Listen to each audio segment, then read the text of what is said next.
میرا واسطہ پڑ گیا ایک دفعہ غیر مقلد سے، مجھے کہنے لگا پیر صاحب آپ کو اللہ اللہ کرنے کے سوا کوئی کام نہیں۔ تو میں نے اس کے سامنے ہاتھ جوڑے، میں نے کہا خدا کے واسطے قیامت کے دن اللہ کے سامنے یہی گواہی دے دینا کہ اللہ اس بندے کو دنیا میں اللہ اللہ کرنے کے سوا کوئی کام ہی نہیں تھا، میرا کام بن جائے گا۔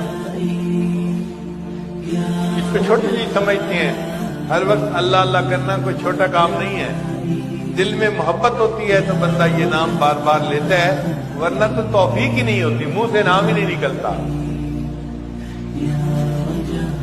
مجھے کہنے لگا جی آپ اللہ اللہ جو کرتے ہیں اس کا کوئی معنی نہیں ہوتا۔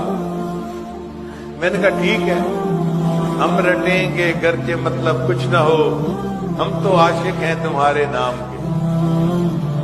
مطلب بنتا ہے یا نہیں بنتا، بس ہم تو اللہ کے نام کے عاشق ہیں۔ السلام علیکم ورحمۃ اللہ وبرکاتہ۔ محترم سامعین، امت مسلمہ ایک بہت عظیم اللہ والے سے محروم ہو گئی۔ اللہ تبارک و تعالی حضرت کی مغفرت فرمائے اور جنت الفردوس میں حضرت کو مقام عطا فرمائے۔ محترم سامعین، صحیح مسلم میں ایک حدیث ہے، حضرت انس بن مالک رضی اللہ عنہ سے مروی ہے کہ حضور صلی اللہ علیہ وسلم نے فرمایا لا تقوم الساعۃ علی احد یقول اللہ اللہ، کہ قیامت کسی ایسے شخص پر قائم نہیں ہوگی جو اللہ اللہ کہتا ہو۔